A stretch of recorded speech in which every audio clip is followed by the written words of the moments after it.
আলাইকুম বিসমিল্লাহির রহমানির রহিম।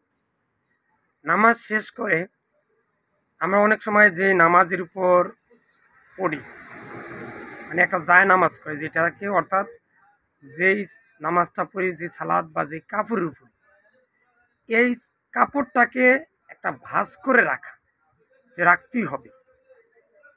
বাড়ির মা বোনেরা বিশেষ করে নামাজ শেষ করে তাদের যে কাপড় যেটার উপরে তারা নামাজ পড়েন, ওইটা কোনাটা ভাঁজ করে রাখেন। এটা করা কি জন্য, কেন করবেন?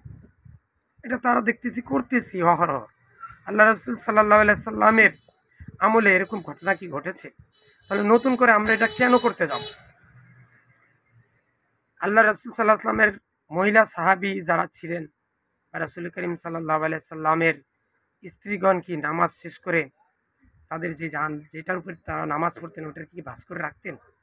এ মর্মে যদি কারো কোনো হাদিস জানা থাকে, সহি হাদিস, তাহলে একটু উল্লেখ করবেন, আমরা উপকৃত হব। কিন্তু যদি না পারেন, আমার মনে হয় যে এরকম কোনো হাদিস আছে কিনা আমার জানা নেই, আল্লাহ মালুম, আল্লাহ পাক ভালো জানেন। তাহলে আমরা এই কাজটা করা থেকে বিরত থাকাটাই ভালো। কারণ কি, নতুন নতুন ইবাদতের মধ্যে কোনো আবিষ্কার আমরা করতে পারবো না।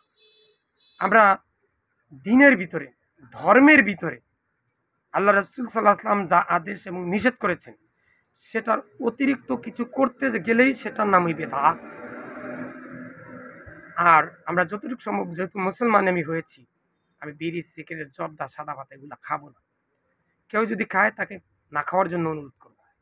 এবং আমাদের দাওয়াত থাকবো সবার মাঝখানে, ভাই 5 ওয়াক্ত নামাজ পড়েন, কোরআন তেলাওয়াত করেন, বিড়ি সিগারেট জর্দা সাদা ভাত এগুলো খাবেন না, প্রেম রিলেশন হারাম পথে ইনকাম করবেন না, গীবত করবেন না, চগলখড়ি করবেন না। আমরা অনেকে একটা পাপ কাজ করে সেটা মানুষের মাঝখানে আবার প্রচার করাকে নিজে গর্ববোধ মনে করি না, এটা না। আমায় গর্বিত না যে ভাই আমি ছেলেটারে মানুষ করছি। কি মানুষ করছেন? একটা বিশাল লেভেলের একজন অফিসার বানাইছে, কিন্তু সে ঘুষও খায়, আবার কি করে, নামাজও পড়ে না, সালাত আদায় করে না। তাহলে আমি কি গর্বিত পিতা? আমি একটা হতবাগা পোড়া কপাইল্লা পিতা। আমার আমি খুবই ভাই গর্বিত, আমার মেয়েটাকে মানুষ করছি। তো মেয়েটা কি করে? প্রেম করে 3-4টা, অবৈধ খারাপ কাজ করে, ভুলেও নামাজের ধার কাজ দিয়ে যায় না, রাত্র 2টা পর্যন্ত সোশ্যাল মিডিয়ায় বিভিন্ন ছবি দেখে, ভিডিও দেখে, নাচ দেখে, গান দেখে, আর 9টা-10টায় তার ঘুম ভাঙে। এ আমার গর্বিত মেয়ের পিতা আমি। সি সি, আফসোস। কয়েকজনের নাড়া কাউসা দিয়া, ঝাড়ু দিয়ে আমার পিঠ বাসে, ঘাড় বাসে পিটায় না, আমি এটাই বলবো যে আমার মতো গর্বিত পিতাকে কেন আপনারা ঝাড়ু দিয়া পিটান না? পিটান, পিটান। ইয়া আল্লাহ, আমি হাজার হাজার ভিডিও ইনশাল্লাহ পোস্ট সোশ্যাল মিডিয়ায় ছেড়েছি, মানুষকে আহ্বান করেছি, কোরআন এবং হাদিসের দাওয়াত দিয়েছি, ইসলামের দাওয়াত দিয়েছি, নবী আল্লাহ কাজ করার জন্য চেষ্টা করেছি। এই কথাগুলোর মধ্যে যদি কোনো ভিডিওতে আমি যদি কোরআন এবং সহি হাদিসের বাইরে, সহি মানহাজের বাইরে, কোরআন এবং সহি হাদিস সমর্থন করে না, এর বাইরে কোনো কথা বলে থাকি, তাহলে তুমি আমাকে ক্ষমা করে দিও। আর যে ভাইয়েরা এ জাতীয় কথাগুলো যদি পেয়ে থাকেন যেটা কোরআন এবং হাদিস অনুমোদন দেয় না, তাহলে আমার কথাগুলো দেয়ালে ছুঁড়ে ফেলে দিবেন, সেটা মানবেন না। আর আমার যে কথাগুলো কোরআন এবং সহি হাদিসের আলোকে হয়, সেগুলো সবার মাঝখানে বেশি বেশি করে প্রচার করুন। ভাই আজেবাজে ভিডিও দেখেন না, ফানি ভিডিও দেখেন না ভাই। যেখানে নারী আছে, নারীকে ভিডিও আছে, এই ভিডিওগুলো পুরুষেরা দেখেন না। আর যে ভিডিওতে পুরুষেরা আছে, সেই ভিডিওগুলো নারী দেখেন না। বেশি বেশি করে সবাই 5 ওয়াক্ত নামাজ পড়েন, সবসময় লা ইলাহা ইল্লাল্লাহ পড়ুন, হাতে কাজ মুখে লা ইলাহা ইল্লাল্লাহ, কুল আউযু বিরাব্বিন নাস, কুল আউযু বিরাব্বিল ফালাক, কুল ইয়া আইয়ুহাল কাফিরুন, কুল হু আল্লাহু আহাদ, এগুলা শেষ পর্যন্ত পড়তে থাকেন। আস্তাগফিরুল্লাহ ওয়া আতুবু ইলাইহি, প্রত্যেকটা সেকেন্ড মিনিট এভাবে চলতে থাকুন।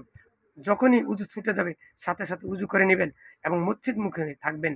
সন্তানকে বাড়ির মধ্যে প্রত্যেকটা লোক যেন নামাজ পড়ে, এভাবে আপনাকে নির্দেশ দিতে হবে। পর্দার ভিতরে থাকে যেন, সে নির্দেশ দিতে হবে। শিরক বেদাত কুফরি যেন না করে, সেদিকে খেয়াল রাখতে হবে। ইয়া আল্লাহ, আমি সহ পৃথিবীর সকল মুসলিম উম্মাহকে তুমি শিরক বেদাত কুফরি গিবত মুক্ত, কবিরা গুনাহ মুক্ত রেখে মৃত্যুর সময় যেন লা ইলাহা ইল্লাল্লাহ পরে যেন মৃত্যুবরণ করতে পারে, সেই তৌফিক দান করো। ইয়া আল্লাহ, তুমি আমার মৃত্যুটা বিশেষ করে শুক্রবার দিন দিও, তাহলে আমি ইনশাআল্লাহ শাহীদ মৃত্যুবরণ করতে পারবো। আর আমাকে শাস্তিবিহীন জান্নাত দান করিও। আমি সহ পৃথিবীর সকল মুসলিম উম্মাহকে তুমি শাস্তিবিহীন জান্নাত দান করিও। যে মুসলিম শাসকরা তার প্রজাদের উপর বা যে শাসকরা মানুষদের উপর অত্যাচার নির্যাতন করে, তুমি তাদেরকে হেদায়েত করো। আর যে ইহুদিদেরকে ধ্বংস করো, ফিলিস্তিনকে স্বাধীনতা মুক্তি দান করো। 2025 সাল আমার এই ভিডিওটা কিয়ামত পর্যন্ত যেন আল্লাহ পাক রাখে, এই আকাঙ্ক্ষা আমি আল্লাহর কাছে চাচ্ছি, এই দোয়া আল্লাহর কাছে কামনা করছি। আসসালামু আলাইকুম।